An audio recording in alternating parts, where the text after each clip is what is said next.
Ninguém respeita um homem que não trabalha. É assim que Richard Phillips introduz o terceiro capítulo do seu livro Homens de Verdade, onde ele trata a respeito da vocação sagrada do trabalho. Para muitas pessoas, o trabalho é uma consequência do pecado, ou seja, é uma maldição imposta por Deus em resposta ao primeiro pecado dos nossos pais. Mas eu não consigo ver isso na Bíblia.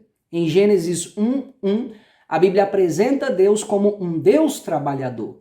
Quando Moisés narra, no princípio criou Deus, na palavra criar ou no verbo criar, já está embutida a ideia de trabalho. Isaías 64:4 diz que Deus trabalha para aquele que nele espera. Jesus em João 5:17 diz, meu Pai trabalha até agora e eu também trabalho. E não pense que Deus começou a trabalhar em Gênesis 1:1, porque em Efésios 1:4 Paulo diz que antes da fundação do mundo, Deus nos elegeu em Cristo. Como diz a W. Tozer, já na eternidade, antes que o mundo fosse mundo, Deus já trabalhava por nós com misericórdias eternas, traçando todo um plano redentivo, um plano de salvação para resgatar a humanidade do seu pecado. Na Bíblia, Deus é um Deus trabalhador. Logo, o trabalho não pode ser pecado, muito menos resultado do pecado. Antes mesmo da queda, Deus já havia dito a Adão para cultivar e guardar o jardim. É muito provável que os preguiçosos não queiram ir para o céu, porque no último capítulo de Apocalipse, no versículo 3, diz que nós serviremos a Cristo e no versículo 5 diz que nós reinaremos. E também a palavra servir e reinar trazem consigo a ideia de trabalho. A Bíblia não só mostra que o trabalho é algo honroso e maravilhoso, mas também despreza aqueles que não querem trabalhar. 2 Tessalonicenses 3:10, Paulo diz, aquele que não quer trabalhar também não coma. O que Paulo está dizendo é que o preguiçoso não é um coitadinho, não é alguém digno de pena, digno de dó. Ele está dizendo que ele deve passar fome para que ele aprenda a se levantar e fazer alguma coisa que possa prover o seu alimento. Embora com a entrada do pecado no mundo, o trabalho se tornou penoso e doloroso, o trabalho não se tornou pecaminoso, tampouco menos honroso do que ele é. O trabalho dignifica o homem, é o que diz alguns teólogos da história da igreja.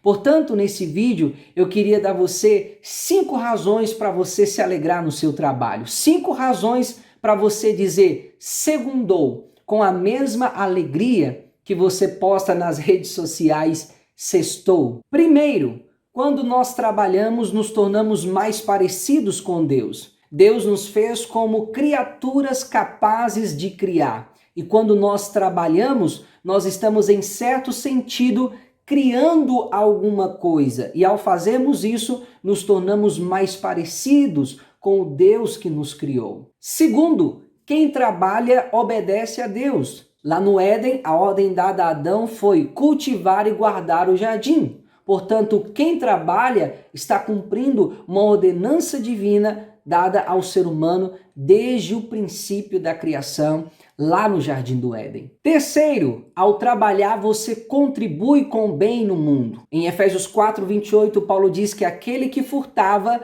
não furte mais, antes trabalhe com as mãos fazendo aquilo que é bom, para que tenha com o que ajudar aqueles que passam por alguma necessidade.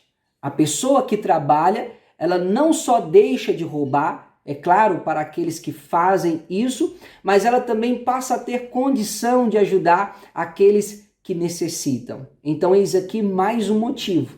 Você contribui com o bem no mundo porque você deixa de subtrair e passa a acrescentar, ajudando aqueles que têm necessidade, ao invés de tirar aquilo que o próximo conquistou com seu próprio suor. Quarto motivo.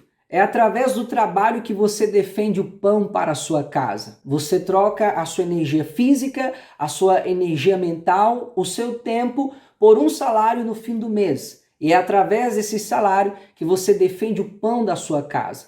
É através desse salário que quando você acorda de manhã, o seu filho tem o leite e o pãozinho na mesa para comer. Então, por mais difícil que seja o seu trabalho, mais cansativo, mais exaustivo que seja, alegre-se nisso, porque é através disso que Deus tem te dado a oportunidade de colocar o pão na mesa, enquanto muitas pessoas estão passando por necessidade. Quinto e último motivo: aqueles que trabalham serão recompensados por Deus. E a recompensa da qual estou falando agora não é o salário no fim do mês, nem da aposentadoria no fim da vida. Embora isso seja direito do trabalhador, eu estou me referindo a uma recompensa celestial. Em Efésios 6,6, Paulo diz que aqueles que trabalham, aqueles que são empregados, devem servir os seus patrões, não apenas na vista deles, quando estão olhando, mas deve servi-los como ele serve a Cristo,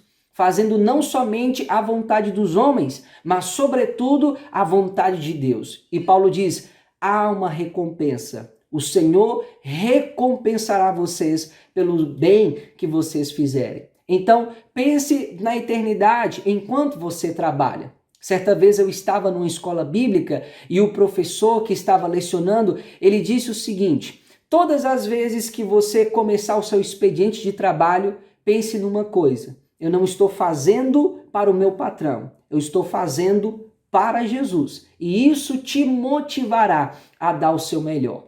Então não sejamos preguiçosos, não sejamos indolentes, coloquemos força, energia e vigor, porque chegará o grande dia em que estaremos diante do tribunal de Cristo e o Senhor nos recompensará pelo bem que fizemos em nosso trabalho. É por isso que eu quero parabenizar você, trabalhador, seja homem ou mulher que está me ouvindo agora, mas que tem ido à luta, tem trabalhado, tem lutado, que o Senhor te abençoe e faça prosperar o trabalho das suas mãos em nome do Senhor Jesus. Independente do tipo de trabalho que você faz, do local onde você trabalha, se isso é lícito, é honroso, é digno, faça com ânimo, com alegria, de maneira que agrade a Deus. E mais uma vez, repito, que nós venhamos moldar a nossa mentalidade a respeito do trabalho, de acordo com aquilo que nos diz a palavra de Deus. E que com a mesma alegria que nós postamos nas redes sociais, sextou, nós podemos postar também segundou, sabendo que o trabalho é uma grande dádiva de Deus para nós. Se você gostou desse vídeo, clique em gostei, deixe o seu comentário, se não é inscrito, inscreva-se no canal e também compartilhe para que outras pessoas sejam alcançadas com essa mensagem. Deus te abençoe e nos vemos em nosso próximo vídeo aqui no canal Buscai no Livro do Senhor com a graça de Deus.